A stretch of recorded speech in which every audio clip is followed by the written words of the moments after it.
Greetings, everyone. This is Koku from the Bitter Medicine Podcast, inviting you to tune in to the Bitter Medicine Podcast on KWAZ Radio. Peace, family. This is Oni, inviting you to listen to the pro-black perspective, where black problems are addressed with black solutions. Greetings, fam. Tune in to The Learning Curve with me, the revolutionary matron on KWAZ Radio.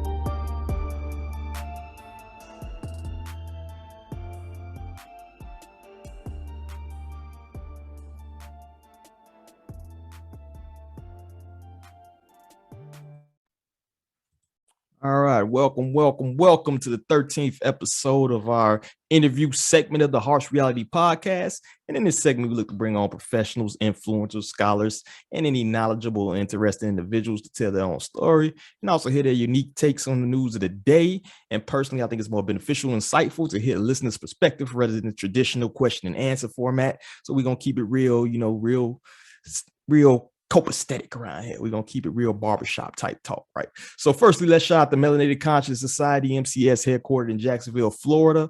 Is a mentorship organization teaching various life skills, self-sufficiency, and knowledge of self to the youth. Make sure y'all go follow that organization on Facebook and Instagram for latest news, meetings, and valuable information that they putting out. Also, shout out to our KWAZ radio family. KWAZ providing the latest and greatest and conscientious-oriented content. Follow them on all forms of social media. Well, subscribe to the Bitter Medicine Podcast hosted by Koku and a pro-black perspective hosted by Oni Tase. And also we got the revolutionary matron, the first queen of KWAZ, bringing y'all the learning curve too. So make sure y'all check out all the shows. Lastly, the podcast is now on Patreon. Please donate. And of course, all proceeds go to upgrading the show, providing the best content we can for our loyal listeners.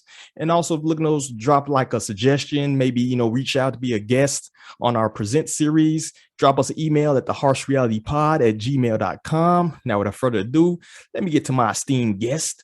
My guest today is the newest member, and like I said earlier, the first lady of the KWAZ radio family, bringing a wealth of knowledge, fresh ideas, and honestly, one of the most ridiculous work ethics I've ever seen. She makes me look bad. I am highly honored to introduce the revolutionary matron to the pod to tell her story and chop it up. Peace, family. Matron, where you at? What's up, D-Web? Oh, good. Oh, how you doing? I hope I did you justice on the introduction, I must say that is absolutely the most endearing and enduring introduction I've ever experienced. Thank you so much. You are great. Welcome. And like I said, I'm highly honored to get you here. I meant to do this some time ago. It's like now you already integrated in. So it's just like, all right, we comfortable. We can let the hair down on this episode, It's more like a guest hosting than an actual interview. So that's kind of how we're gonna play it. But getting back to you, the first part of this segment, I kind of want to highlight you. You know what I'm saying? Get some background information. Maybe if you want to share some upbringing, reason you even got into this game known as podcasting, because Lord knows it's rough out here in these streets. What brought you to the KWAZ radio family? Things you want to do with your platform. So let's go ahead and whatever relevant information you want to put out there, let me know. Let's talk about it. My upbringing, I was the oldest of 7 children, grew up in Metro Detroit. I was the quintessential strong Black woman raised in a multi-generational matriarch. And I recognized something was very, very wrong with the world because the life that they told me I could live was not the life I was living. So I kind of put my head down for some years and figured some stuff out. And when I looked back up, I saw Cardi B interviewing presidential candidates, and that alarmed me immensely. Horror.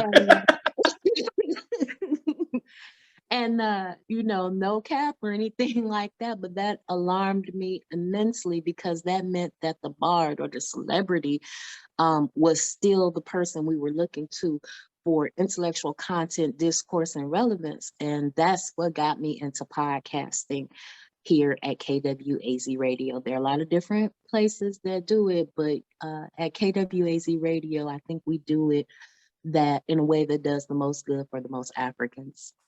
Shameless plug. Shame. Got sneaky. I know Goku will be loving that.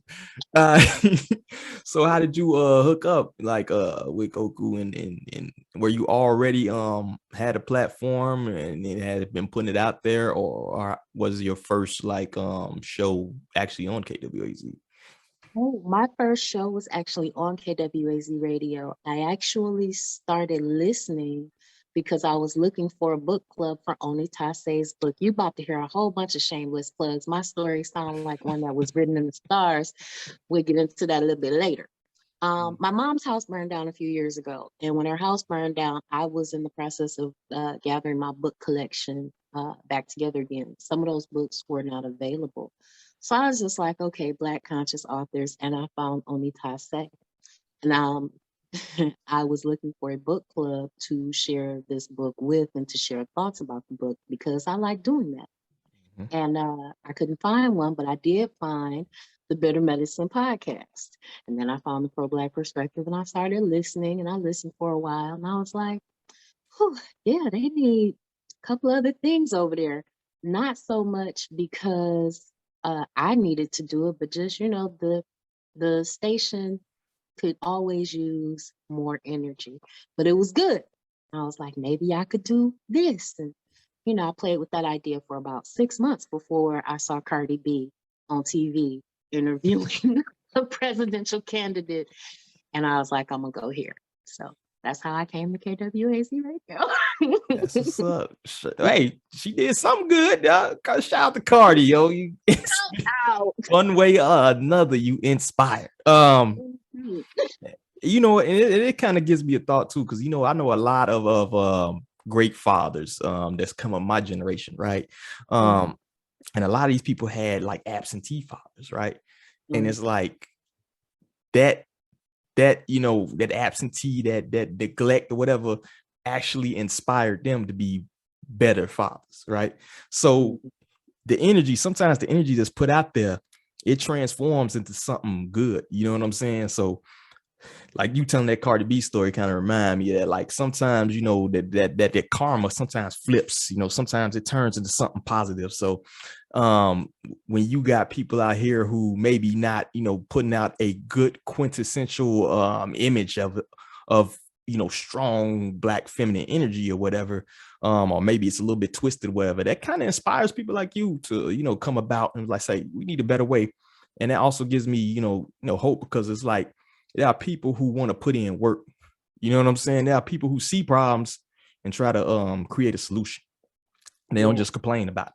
And that's kind of what you did. You was like, even though I gotta, start at the bottom, I'm gonna work my way up and put out a better image. So salute to you for that. Just not sitting on your hands and actually taking something you may deem or saw as a negative and flipping it to a positive, where now you over here making us work hard. I know you make me work harder. So you know what? You made me work hard. She ain't upstage. I just, I'm a plutonium person, okay? Which just basically means that there are a lot of transformative things that have occurred throughout my life. We're not gonna sit here and pull out no Kleenex or nothing like that, but pain transforms you. And sometimes when you see something and you have processed through pain, then you see the need to transform other things that exist in your world. You become an access point for transformation for other people. But you have to embrace that aspect of yourself. I like that. And your story kind of similar to mine in a way, because I was I was looking for I used to listen to this dude Malik Assad using this Pan-African network. He had United Black America Radio, and I was listening to him. And he was kind of, I think he had, some health issues or something, so he wasn't podding as much. And I just got tired of listening to, low vibrational stuff. That's kind of what I did in my job at the time, because I don't want to talk. Man, when you in these places, sometimes you just get tired of talking about football and this low vibrational stuff, and what's going on and who did this and this. It's like, so I just pop on the pods, the earbuds, and I zone out with some, maybe I'll listen to something positive. Maybe I can learn something. I've always been that type to seek out, different things to learn. And so once he started kind of, going through his issues and not potting as much, that's kind of when I found, that's when I found the bitter medicine. And I was like, oh, this is kind of dope. You know what I mean? This brother spitting that shit. So I kind of, found this page, found him on Facebook. I was shooting messages back and forth. Let me see if he'll respond. And that's the beautiful thing, kind of like the good positive thing about social media is that these people you think you may not have access to, you actually have access to, right? A lot of interviews I never thought I was going to get on this platform I done got just because it's like, okay, you cool. You know what I mean? So it's like, I shine. We messaging back and forth. I got Caporal with MCS up, hooked him up with him, and did an interview. And then I was like, you know what? I saw the same thing you did. Like, this is not enough representation. It's just in terms of Black media, it's either you playing into the mainstream, or you know what I'm saying? Like, we just need more voices. So I'm like, all right, I'm gonna throw it out there. Let's see what happens. You know what I mean? And then after an episode or two, guy Koku hit me up like, yo, you want to join the network? Okay, cool. Have you listened to me? I'm kind of not. So it like, cause that was like 2019. Like I've probably matured way even more since then. But it's just like we was talking about a lot of low vibrational crap on the first. It like, happens. you sure? So, you sure you would? No, but it happens. It happens. It does happen, and you have to be one of those people that can go and get the least of your people and bring them up with you. What do they say? If you want to go far, you'll go alone. But if you want to go fast, you'll go alone. But if you want to go far, you go together, right? Mm-hmm. That's how it goes. It says if you want to go fast, you'll go alone. But if you want to go far, you'll go together. And if we don't bring up the least of our people, if we can't speak that low vibrational stuff, if we can't relate to what their everyday struggles are, we're going to lose them. So yeah, it's difficult sometimes because you recognize that there are all these other agendas going on, but you do have to make sure that you're staying relevant and you're connecting with the real everyday people, because the elites are benignly neglecting all of us. Yeah, you have to be able, not necessarily navigate two worlds, but people have to be able to relate to you. I think one unique thing about the Black community is that we have a radar for realness. That's why you can't just prop up anybody, right? You can't just prop up and send a Candace Owens to the hood, even though she may have a look, because it's like, you're not speaking, we can tell off your first sentence. Have you been through any kind of struggle? And not even necessarily a struggle. Are you just an authentic person, right? Are you keeping it real? Are you trying to grift over here, right? So if you don't have the language, if you can't speak the language, they're not gonna listen to you. We're not gonna entertain your thoughts or whatever. They don't care what color you are. You know what I'm saying? Like, if you can't speak the language, we not rocking with you, period. And that's one thing I kind of love about, our community, our people, is like, like, nah, you take that over there. You take that over there. Right. But we understand the facade, but they keep coming up with new tricks. Like, I gotta give it to them. They keep coming up with new tricks, though. All the time to try to fool us. This new listening process that they have, where we're talking to the phone and not through the phone, so they pick up on the lingo a little faster. They understand some of the etymologies that we come up with a little quicker. They can weave it together a little fast. I don't know. They keep coming up with stuff, but our community is very wise and perceptive, and I enjoy that. Definitely. So what kind of your goals? What do you think your goal is with your platform, or where you want to kind of go with it, or where is there a certain niche you kind of want to hit, or what do you think? Ooh, yes, maybe, no, I don't know. Self-discovery. All of We the gotta above, find it, right? whatever. You know. Um, one of the things I want to be able to do is I want to be a place where people can come to and get good information, right? They can have a good time. They can talk about the things that you used to talk about in your local community, or, with your friends, or at the book club, and different things like that. So that's one aspect of it.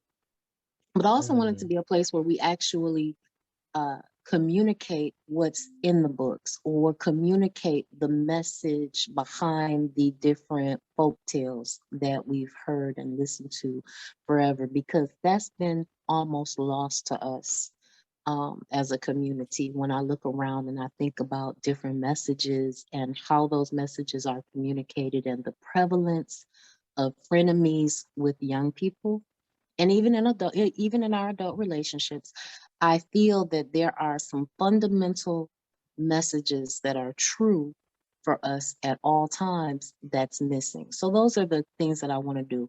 Ultimately, I'd love for our communities of people to connect in real life. And I used to be a Girl Scout troop leader.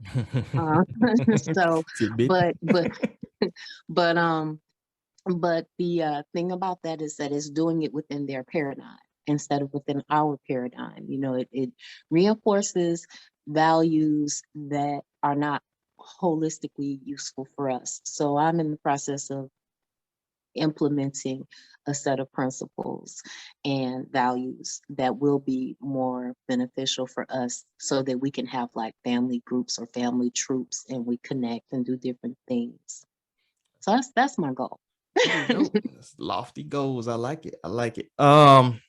So all right, let's get into let's chop it up. Let's get into some fun stuff. All right. So we got the great divide, right? That's the kind of one thing I want to hit on, particularly having you on here, very conscious, strong Black woman, African woman, shall I say. Is Mm. there a concerted effort, you think, to divide the Black man and the Black woman? If we see a lot of these things, we kind of hit on this a little bit on the pre-roll, but how do you see the future, particularly with the relationships that we do? I think one thing I will throw out there, prior to you giving your answers, that I've seen, like, rather than collaboration, like almost like a competitive nature almost between the Black man and Black woman.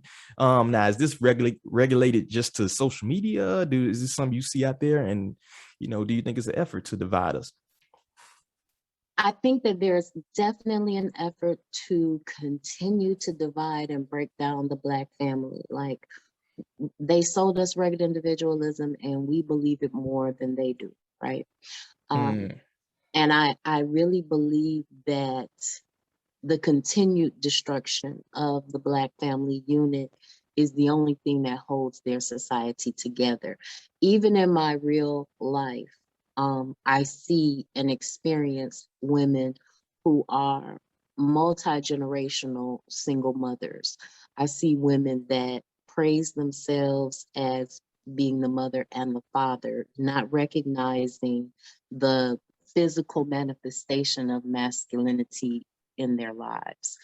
And so when I look at these things, and it's more endemic in the lower classes, but it also happens in the higher classes or wealthy people as well. So even though we see some level of variance with the economic stratification, no set of Black people is safe from this ideology. None of them. So it's not just them the hood girls, or the women with the PhDs, they don't want, none of that's true.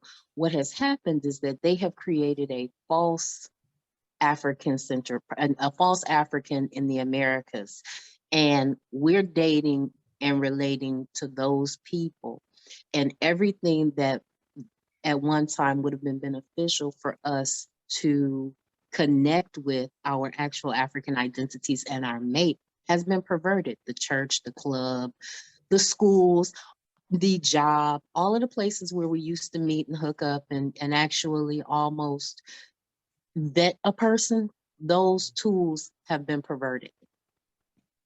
Mm. I seen a stat that said like I think a lot of it also is kind of illusionary, right? If you what they call it, fake it till you make it, right? Mm-hmm. I seen a stat that said like 83% of black males making over 100K marry black women. So the perception has always been like once you get successful, you go get you a Becky, you go get the Snow Bunny, right? When the stats don't really support that, but that's kind of what you see, even as far as like commercials, you know what I'm saying? And do what you do, right? I ain't knocking nobody. Whatever you feel, whatever your happiness is, by all means, you know what I'm saying. But Mm-hmm. the shoe don't fit. The narrative doesn't fit what the media kind of shows. You know what I'm saying. So I think we need to be careful. Imagery is a powerful thing. I think on the last Shoot the Breeze we had where they was talking about the symbolic gestures and how symbolic is powerful. Yes, symbolism is very powerful, right? These are the images you see every day, right? These are what your kids are going to see, particularly in media. That's why we had that conversation about media earlier, right? Mm-hmm. And so if the thing is though, don't sell me symbolism, right? The symbolism should come from my community and come from myself, right? We should choose our own symbolism. Once people start selling you symbolism, I think you run into issues. Right now, we kind of be sold a bag of goods that's not true, right? We've been sold the that when you're successful, you got to go here. This is what successful Negroes do or whatever. When in reality, I don't think that's the case. Yeah, I absolutely agree with that. One of the things that you have is you have a lot of different factions complaining about and talking about the fact that, when people are successful or when a man especially becomes more successful or economically empowered, he chooses this type of woman or that type of woman, things like that. That's not patently a true statement. What actually happens is he usually winds up with his sweetheart. He usually winds up with the woman that stood by his side. But because we're sold that image, that's the power of the celebrity. That's the thing that got me into podcasting, which is this is the image that you're selling us. This is the idea you want us to have, because if I can make you believe that it's true, then you will make it come true. So the only thing they have against us is our ability to believe their propaganda. That's why we have to create our own media and listen to our thinkers and the people that represent and reflect us instead of what they try to project onto us, because they keep trying. Let's circle back to what you said. You talk about the PhDs, right? I've seen some interesting with this. This girl was running through like why she's so. This woman was running through why she's so a desirable partner, and one of the things she listed was like, I have a bachelor's in communications or something. I'm like, what? Like, can you cook? Like, can you keep a clean house? Can you? And I know that may sound misogynist, but to keep it a buck, that's kind of what men who are looking to build a home are looking for. You know what I'm saying? They're not looking for a PA. It's nice. Like, that's cool. That's all right. Congratulations. Yeah. Can you teach my kid how to read now? You know what I'm saying? A part of that's true, but another part of that, right? If she has a degree in some social science or communication or something else, right? Did that degree teach her how to communicate? Are you a well person? Because see, the thing about it is this: if you are an unwell person, you can have as many degrees as you want. But because you're an unwell person, and when I was in college, the joke was when you get with the sociology and psychology majors, those are the most psychotic, crazy people because they're trying to understand themselves. Okay. So no cap, but that's a realistic thing. Most people go to college trying to find themselves, trying to study some aspect of their psychology, right? Right. And when they do that, they often wind up not being effective partners because the work of knowing yourself is something that they're really not wholly engaged in, or they along that path they find something out about themselves that they really didn't want to know. Ooh, big facts. Yeah, I can attest to that. I used to talk to this one girl. I think she was a she not only she go to school for it, she was like read the books for fun. And it's just like she was the most psychotic woman I probably ever did. But anyway, I want to circle back to the you know, and I don't want to just leave it to the women, right? A lot of these colleges are just, you know, churning out indoctrinated weirdos, man. I seen had back and forth with this one dude, man, and he was like on one of these little platforms or whatever, and this dude had like his GPA in his bio, like I have a 3.8 GPA in computer science, and he's going back and forth with this black woman, and he's like, yeah, you're beneath me, and I don't even respect people who don't I am intelligent. I'm like, what the hell? Like who first and foremost, who talks to like a woman? Like, second of all, dude, that's some weirdo stuff. You're looking for invalidation from these institutions, right? Rather than standing on your own laurels, your own morals, and your own values as a stand-up man, and because you got 3.8 GPA, you're intelligent. No, you can. These institutions are about memorizing and reciting and repeating. You can teach a monkey to do that. You can teach a dog, a good Doberman, how to recite some stuff. That doesn't mean you're intelligent. You're intelligent when you're able to not only communicate, but you can also innovate. If you're not innovating and you're just memorizing what some old white dude 100 years ago did and died, and you're just memorizing his texts and not building upon that and innovating that don't mean intelligence, dude. You can follow directions and you can recite, you know, congratulations, you know. And I think a lot of these places are churning out these people who have this false sense of being this great person, this great catch. When you can't talk to somebody, you're emotionally unavailable. You don't know how to do anything practical.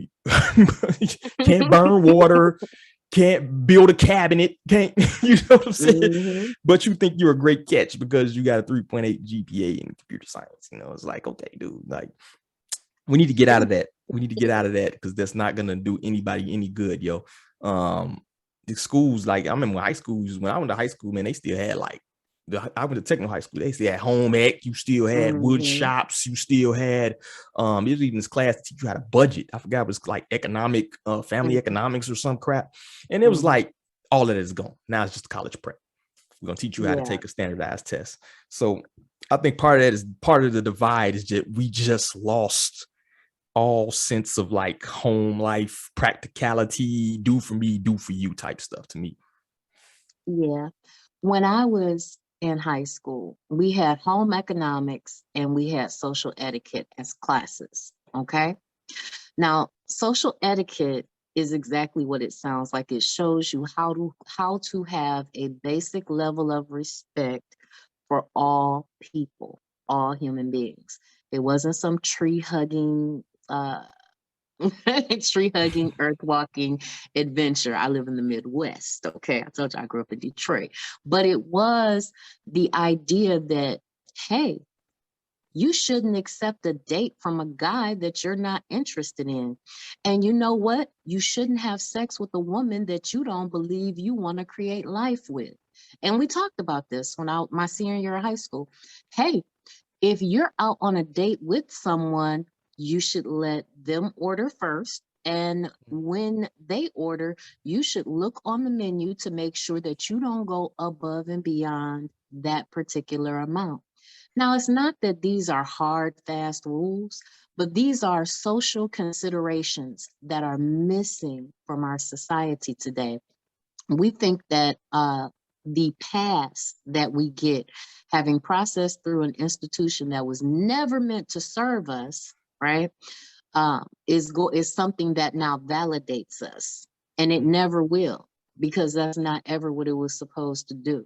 It's a way for the certain people groups to make more money off of you and then disqualify you from employment in that field. So now you got a piece of paper, a lot of debt, you're alone because now you can't be partnered and find a mate because you think everybody else is beneath you. Hmm. I read somewhere that like I don't know how true it is, but it sounds pretty true. I gotta research it. But I heard the number one job they say for people with a master's degree is like bartender. Now this was like I heard this in like 2019, so it might have changed but real talk, they said number one job listed for people with a master's degree is bartender. I fully believe that.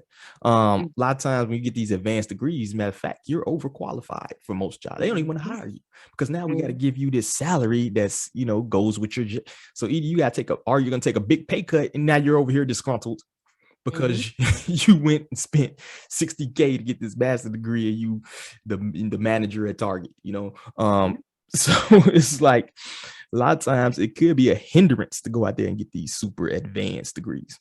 Another thing I've noticed too, especially with this generation, you're dealing with a lot of hypersexuality through the media, through these people now. I mean, you see, I remember when I was like in third grade, like if somebody got hold of your uncle's Playboy, that was like a touchdown. Like, whoa, man, we got this, yo.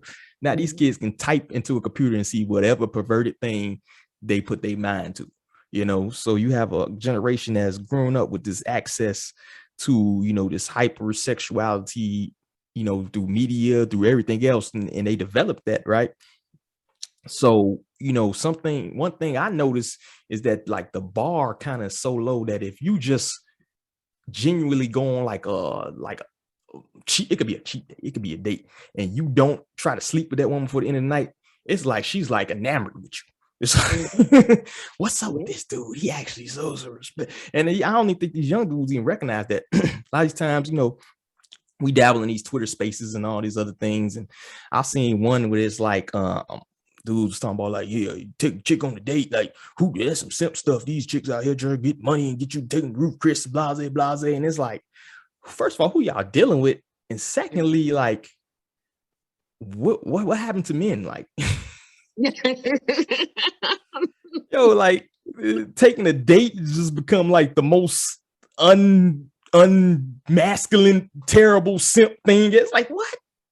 Girl out and go walk you can walk on the beach and you'll blow the bar is so low. If you did something like that, like took a chick on the beach and then packed like a little lunch, you'll blow her mind. And they don't even realize that because they've been sold this bag of goods. Like I said, they've sold this bag of goods, this false bag of goods that's, yo, you got to do this and that. And then, yo, I'm trying to get some. You gonna go back to the house. We on Netflix and chill, blah, blah, blah. It's like, the disconnect, it makes the disconnect even further, right? Because now you don't have this sense of getting to actually know somebody, of spending time and even wanting to see if it's the hookup culture, right? See if y'all even compatible. Right. Yeah, irresponsible programming is definitely the reason for that from my perspective, right? Like they went from Little House on the Prairie when I was a kid to all these Nickelodeon shows that's showing kissing and homosexuality and all types of stuff on the kids channel, right? Like, it's okay, this is appropriate. And nobody is stopping it, right? And I'm not even a huge fan of censorship. I'm for responsible parenting. Like if you have children, you shouldn't just let them watch TV without monitoring what they watch. Okay. And getting the kids active. And this is not about them having a super impressive application for college, but this is about making a whole human being, letting them explore their outdoor interests, letting them explore some other than a dang on video game. Because you're right that, I enjoy some of the things that game consoles offer, right? But you should not think that women or people in general are objects, and then you go to a college that has a whole feminist curriculum that's complementary to the education that you're receiving. And then and then you go out into the real world after you were unable to get with any of the feminists because they were learning and you were learning. And then you go out into the real world and you're introduced to somebody that's like, oh, if you talk to a woman nice with and respectful, then you a simp, and you shouldn't do this, and don't you respect your mama? Right, don't you? Your She is not a sisters, all that. birth, right? Your sister, your home girl. You don't respect none of them, So, but we do have this whore hookup culture, and that's actually one of the reasons why I say that that's a part of the strategy, because even during the Haitian, right before the Haitian Revolution, they had made Haiti into basically a concubine colony, and that's something that colonizers often do, is they create whore culture as they're trying to continue their exploitation of the people, because sex is easy, it's low vibrational, it's something that everybody can pretty much think that they have access to. And when you don't value yourself, you're easier to be controlled. You're easier, it's easier to reconcile with you that you're not worth that good job. You're not worth that consideration. So they can talk to you any kind of way. They can make you do anything they want you to do with your body. They can demand that, you do this and that for them. They can sit up there and, make you get an OnlyFans when your real-time day job is a teacher or a firefighter or whatever, because that's the only way that you're going to be able to pay your bills, instead of making you think like, nah, this is wrong. Like, people need to be, if you go to work, you should be able to afford a life. Now, it don't have to be the greatest life, but you should be able to afford a life if you have a job. Because if we have jobs in our culture that don't pay people enough money to live, then that's not something that should be legal in a country that tells me I have human rights. Fact, you spitting bars now. Let's say you spitting them bars. I'll be standing on my soapbox sometimes. I'll be having Yo, I be wanting to go on. I'll be like, man, sometimes you get on him, I'll be like, go get him. But I say between I want to say between you and sometimes only gets a good rant going on too, but sometimes he rambles on. But that's my homie. Now I want to take that same subject, right? We got the great divide here. I want to roll that into the these perceived diaspora wars. I don't even like calling it that, but it is what it is. So we kind of seeing like rolling the vibe, between the Pan-African community and the ADOS and Black Americans and things like that. So I'm gonna say, as someone who grew up in Detroit, you're American, by birth, technically. Can there be? Do you see like a common ground? Do you see a relationship where we can turn around this growing divide and actually, maybe bring together these two factions for the common goal or something like that? Do you think that, or do you think it's once again a concerted effort kind of to push a divide?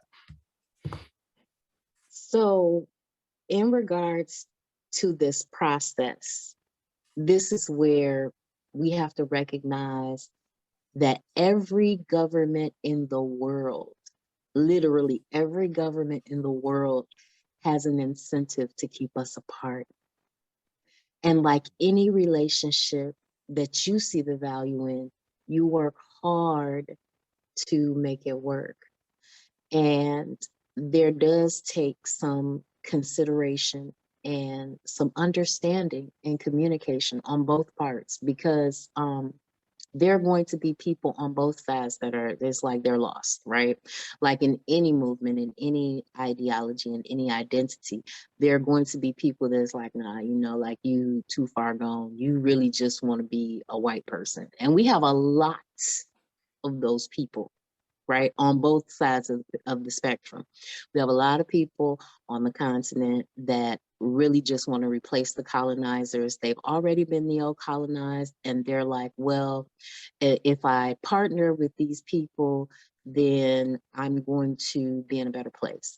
And you have a lot of people here that feel like, if I partner with these people and integrate with these people, then I will be in a better place.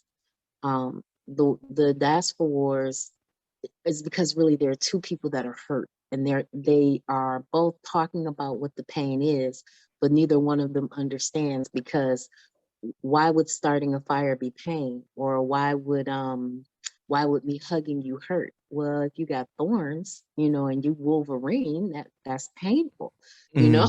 Mhm. Facts. I forget which Marvel character that was that could start fire with his eyes. But if you're him and you're starting a fight, that hurts. Every time you look at me, it hurts. So, Mhm. there's just some miscommunications and some misunderstandings there. I really think that some of it is contrived because, like, especially on Clubhouse, on Twitter, and those spaces, and it's another app, I've forgotten the name of it now, but we'll just go with Clubhouse and Twitter. When you look at the profiles of some of those people, or you Google their names, they flat out say that they're voice actors. And I'm Mhm. not one of those super conspiratorial people, right? But I mean, you're not gonna tell me I don't see what I see with my own eyes. And if you're telling me that some of the most inflammatory commentary is coming from somebody whose whole job is a voice actor, that tells me that somebody is compensating you to push an agenda. Mhm. I second that. I think a lot of this stuff divides, it basically revolves around miscommunication. Like you said, you may have a disagreement between two people who may have large followings, may be particularly vitriol with their information. They just go back and forth, and all of a sudden other people are drawn in. Now it's this, and people love some drama. Mm-hmm. It's entertaining. That's why these Mm-hmm. shows, these reality shows, are so popular and stuff. It's because it's mostly just two people, a group of people yelling at each other and about to fight. That's what Mm-hmm. that kind of is to me. It's like, at the end of the day, I've been in the Jamaican spot getting my jerk chicken, chilling. We playing dominoes. Ain't no, well, you American black. Nah, bro. Like, Mm-hmm. we finna Exactly. chop it up. I've been in the barber shop. We ain't asking where you from. You know what I'm Exactly. saying? We just having we some black men in here having a conversation. You know what I'm saying? He was a white dude fumbling to the conversation but it's Mm-hmm. like we in here chopping it up with each other. There's no divide that I'm seeing. This seems like this thing is only limited to like the internet. You know what I'm saying? At least Mm-hmm. for now. But we also know that things that start on the internet sometimes grow into things that happen into the street. You know what I'm saying? The whole BLM movement was a hashtag. You know what I'm Mm-hmm. saying? So Right. you count now as a big now organization. So you have to be cognizant of what's going on the internet, because we're seeing it used to be reverse. What went on the streets would show up on the internet, right? It would manifest on the Mm-hmm. internet. You're seeing the reverse Mm-hmm. now. You're seeing like what starts on the internet or what starts on social media is now leaking to the streets. You have gang wars starting on Facebook. You know what I'm saying? Yeah. So you got to keep an ear out there. Although I think right now is mostly limited to online, you never know what might manifest. You know what I'm saying? When you plant those seeds of discontent. Um, and I got followers of all kinds, you know what I'm saying? So it's like I can see, both perspectives, and honestly, I see common goals. And honestly, I think it's worth building a bridge. I think you're more powerful when you have factions here and you got people here that work together here and all this other stuff. You know what I'm saying? So I can see both sides of the candle. You know what I'm saying? And I'm probably between Alabama and Mississippi, ended up in Chicago. You can't get more Negro than D Web. But Listen, I'm one of them international Negroes. So my grandfather is from the Bahamas. Okay. I mean, no, my grandfather is from Jamaica. Excuse me. My grandmother is from Mississippi. Okay. And then I grew up in Detroit. And so there's a lot of crossover there, and I tell people all the time, because of the skill set and the education my grandfather had, I firmly believe that he thought he was going to be a part of the talented 10. And in the 60s in Detroit, that really didn't work out. Okay. But, too many riots, too many police killings, too many everything, too much white projection happening in the world. But I see what you mean. You know what I mean? And the longer they continue to keep us apart and keep us mad at each other, like, we got issues, right? But it's stuff that we are going to work out between ourselves. We don't need nobody else stoking that fire, We don't need nobody else stoking that fire. That's kind of why sometimes, like, even if I have a disagreement, you know, maybe if I'm thinking something, like, sometimes I hear something, I'll be like, that's got to be the dumbest thing I've ever. But you know what I'm gonna do? I'm gonna shoot you a message on the side, right? I'm gonna hit you in your DM. I'm gonna call you if I got your number or something like that. Be like, yo, let's break this down. What I'm not gonna do is give this big, like, oh, look, he is look, this is one of the black people talking shit about the other black people. Because I tell you what, man, I see stuff where these people become so contrarian, right? And they get these kudos and these attaboys and all this other stuff. They become addicted to it, to the point where that's their whole career. Now you become Candace Owens or what's that other I ain't gonna say that the word. Hodge twins. Or Tatum, or Brandon Tatum or something. Because you feel so good, because and they will reward you because you saying the things they wish they could say, right? Right. So all they gotta do is hit like on your stuff rather than get fired from their job or let everybody know at their job that how they feel. You the voice piece for them. So people fall in love. That's why I said if I really wanted to be a grifter and get rich, I would just go talk shit about black people all day. I'd be rich in 2 weeks. That's how you can tell if you're not principled. That's what you're gonna do. You're gonna take the path of least resistance. You're gonna go over here and you're gonna talk crazy about your people all day. You're gonna get them attaboys. You're gonna get a blue check mark. That's this cat on there I used to follow, man, and he used to and before his criticism was kind of spread out, you spend some half truths or whatever. I started to see the shift, right? It's like, oh, he only got 20 likes for talking this about this, but I got 200 likes for talking crazy about my people. And so now all of his posts, you start to see all of his posts is like black people this and black people that and blah, blah, blah, blah, blah. It's like he even got to the point where I knew he had jumped the whole coon train, bro. And I gotta say for this cat, this dude was like, black people are more racist than white people. I said, Lord Jesus, he gone. He gone. He done jumped the shark, yo. He gots to go. And I've been at the cat. I'm waiting for him to come back because I would tear him up on the debate stage. Tear him up. But anyway, you got to be careful and cognizant of what you're doing and the perception you putting out and things like that. And even if you don't agree, you will never in your life see a Chinese person just bashing Chinese people as a whole. You know what I'm saying? Oh, your food sucks. Oh, y'all blah, blah, blah. They may say something in private, you know what I'm saying? But they're not gonna go out there and put that perception that they're not a cohesive unit. You know what I'm saying? And so you kind of gotta be, codified to a certain extent to not be a mouthpiece for people who don't like you. You know what I'm saying? Absolutely. One of the things, we are some of the only people on the planet that can be paid to degrade our own, right? Other people groups, even if they're paid to degrade aspects of their own, right? What they know about, like, let's say somebody criticizing Donald Trump or somebody criticizing a Sarah Palin or any of those things, right? What they know is that that's not representative of all of them. That's just a set of choices of them. But we are looked at and dealt with as a group. They don't stop you in the middle of the night because you're a Black Republican. They stop you because you're Black. They don't harass you in the store because you're an accountant. They harass you in the store because you're Black.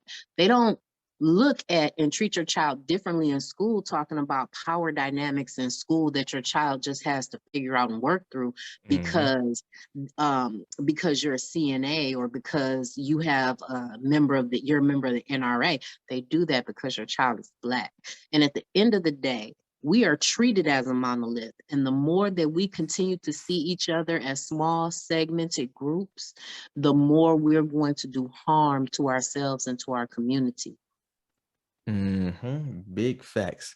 And if you're not cognizant of history, if you're not studying, one thing I hate, it's a good thing they pushing the STEM thing, right? I'm not knocking science and technology and things of that nature, right? But history is right up there with it. History is the study of your past, and if you don't study the past, you're bound to repeat it. And that's why it's so important. That's why the first thing that happened to people that was brought over here was your history was erased, right? Because that's a powerful thing, yo. You walk with a certain swagger when you know you descended from kings and queens, and if you descended and you know your family lineage, and y'all got a whole flag with y'all family crest on it and stuff, it affects you big time, right?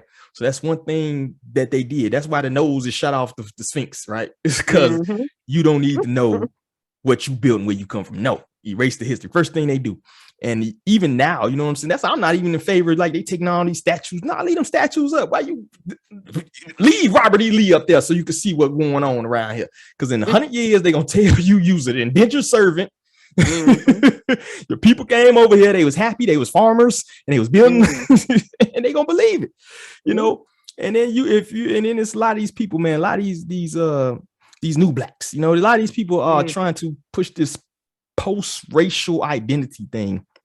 When if you study history of who even invented the concept of race, right? Who was out there studying the shape of skulls and calling people savages and saying how we need to integrate these people to push their colonialism and manifest destiny and all this. If you can't erase history, I don't care if you call yourself 2021 you cool with everybody or whatever. History is history, dude. And it's still a effect to this date. You know what I'm saying? So if you don't study these things, if you're not cognizant of history, man, you screwed. And we seeing it. I think a lot of the problems we face today is because they don't have no sense of history, yo. That's why knowledge of self is to be the first thing. You know, don't be trying to dig into the Bible, dig into the Quran first, and then now you got this misconstrued thing of religion and all. No, you need to go knowledge of self very first. First thing that needs to come through. I agree. I really think that if we inspired more knowledge of self at a younger age, instead of investing in the identities that they project onto us, most of us will make better choices off the bat. You know, there are a couple of things that I'm looking into as far as, you know, knowing who I really am, understanding the energy I manifest in the universe. Yes, family history is a significant portion of that, because understanding that my grandfather was probably a member of the talented 10th, but because of the social constructs that existed in America that continue to exist to this day, helps me to be a more responsible, well-read person. It explains to me, for me, the purpose of higher education and being able to synthesize and communicate that information to the mass of people in a way that's relatable. You understand what I'm saying? And without that identity, it would be very easy for me to go into a corporate structure and try to integrate into that system to obtain economic empowerment and to repeat what my grandfather did unsuccessfully over and over and over again, because I don't understand that part of myself. Big facts. Big facts. All right, let's roll this into the next one. We got, because we're on a black media outlet, we're trying to build a little something over here. So I want your thoughts on the organic black media. Particularly in today's climate, you know, we seeing a lot of people who are actually being boistered up. Either they're pushing kind of low vibrational content, or they're, you know, kind of acquiescent to the mainstream narrative, right? Can an organic station, or organics that's actually for the people, that's actually pushing a nuance and unbiased view and preaching, you know, knowledge of things like knowledge, self and conscious and spirituality, things like that, can it succeed, you think, in today's environment? It can succeed over time. It cannot and will not be. It is successful now. Let me rephrase that. It is successful now, right? But what it is not economically empowering today. It will be, and it will become economically empowering over time, because right now, low vibrational, repurposed mainstream media is what's popular. It is what is economically empowering. It's what gets people's attention, right? Because they're being told what to care about. They're being told how to feel about it, and they're being consistently bombarded with different images and information about these very specific topics. But we have the ability, right, to make something like that profitable and powerful and beneficial right now. But we choose not to as a whole. That's why we have to take the approach of other stations, right, where they continue to push their message and they continue to promote their ideas until they gained enough traction to be powerful. We may have to bury the matron and continue to plan.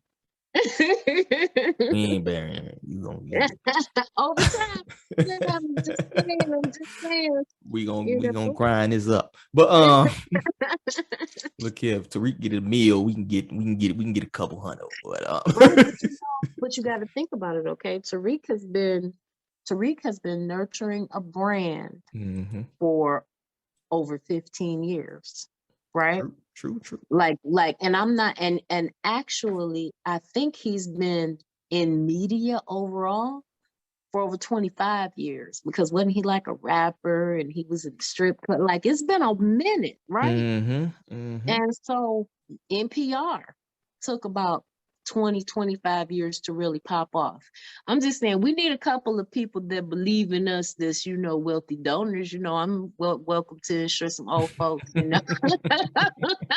Word up, let's get it. To start, that's how all empires are started. What you talking about? Yeah, Anyway.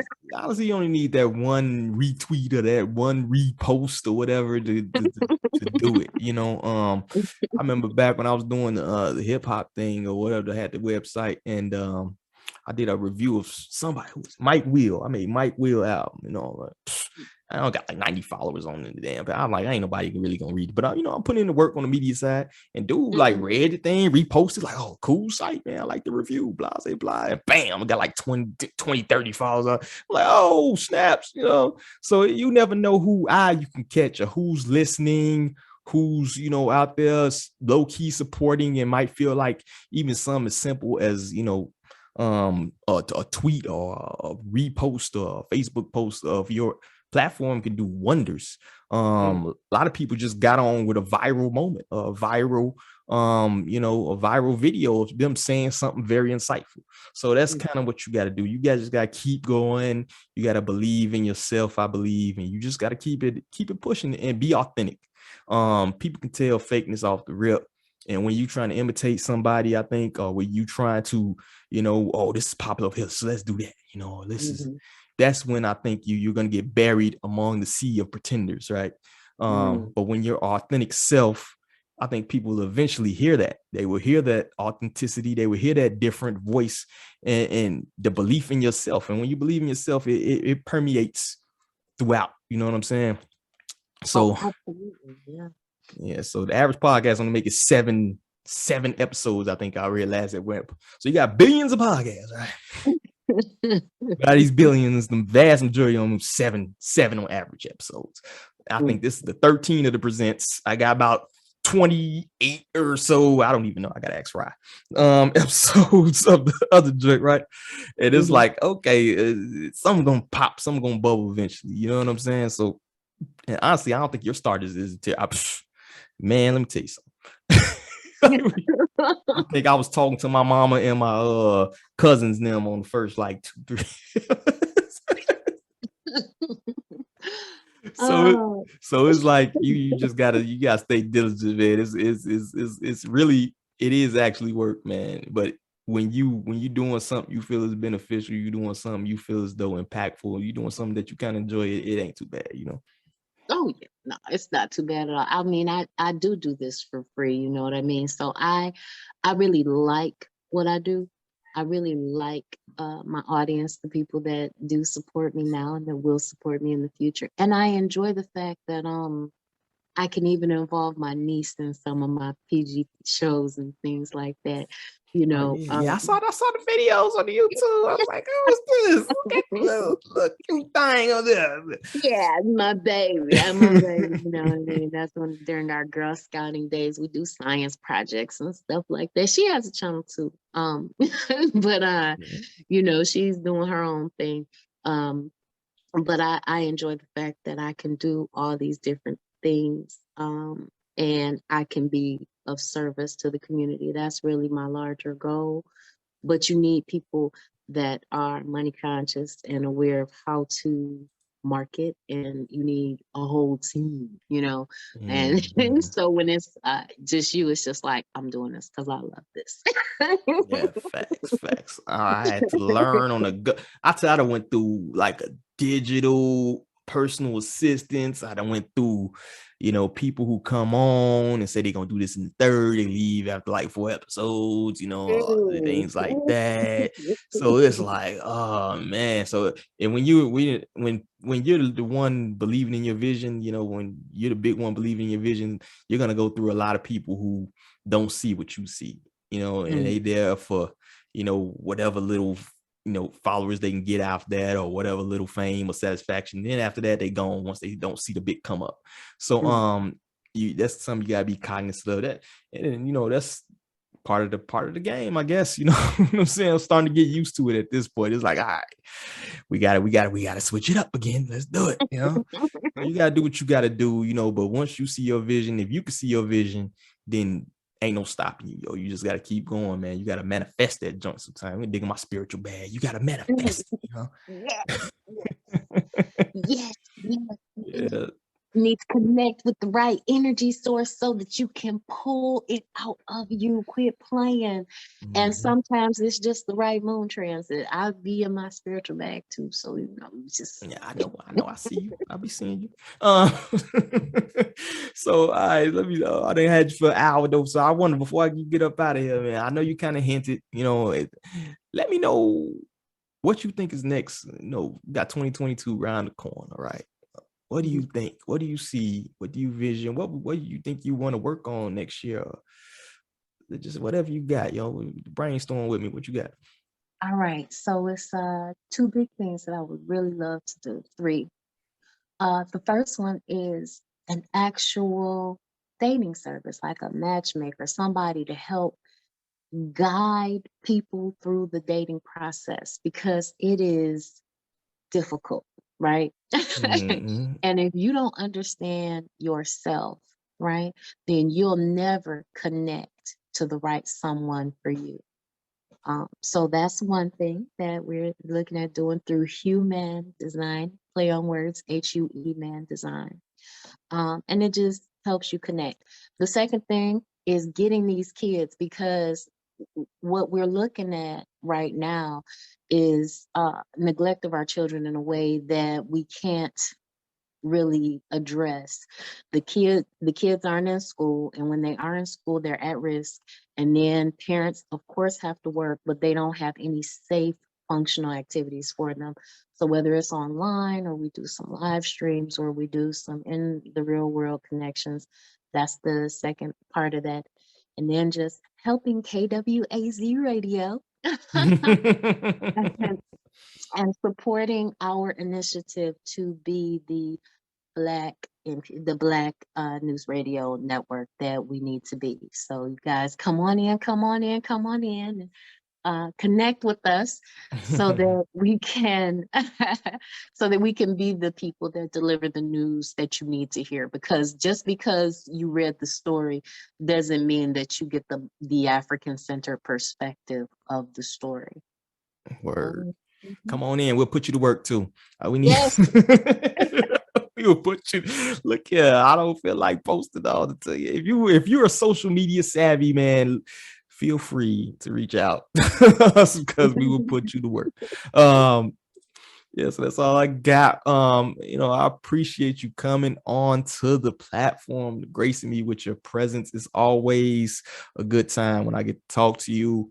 I just enjoy your energy. I feed off of it, and your positivity, because sometimes I get in my black pill bag. I get a little I get a little low vibrational at times, as I'm sure you've seen. We all do. It's a So it's phase. good for the Consciousness is a stream. Quit playing with me. Consciousness is a stream, and we hit all the different frequencies. We need each other. Exactly. I go through different frequencies in a day. But I appreciate you. And I tell to everybody here too, and I'll be like, man, I appreciate y'all dealing with me. You know, I think I might be the youngest on the block too. You know what I'm saying? So I have my moments where I'll be like, webs on.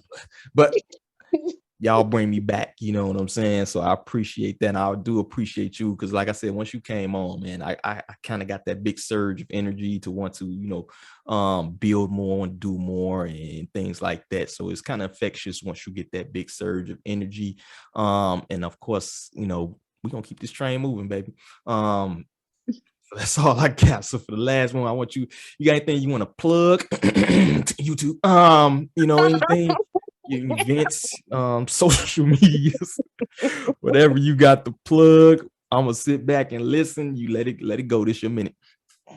Please follow me on Twitter at TLC_with_matron, and then go over to both my YouTube page on KWAZ Radio called The Learning Curve and follow KWAZ Radio's YouTube page. You will find some interesting information on all of those social places. Soon and very soon, we'll have our website up. And go check out our t-shirt store at tshirtepiphanies.com to get your KWAZ radio merch. I seen that girl 6 voice come up too. You think you slick. I see that metamorphosis real quick. I love it. But so I gotta say, on behalf of everybody here at the Harsh Reality Podcast, salute to the revolutionary matron for coming on. To our listeners out there, we appreciate each and every one of y'all. So on behalf of everybody here, I gotta say peace. Peace. Let's go ahead and share that screen.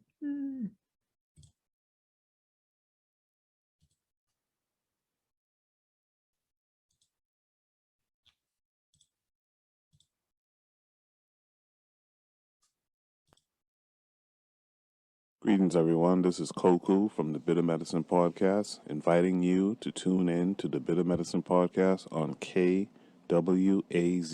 Radio.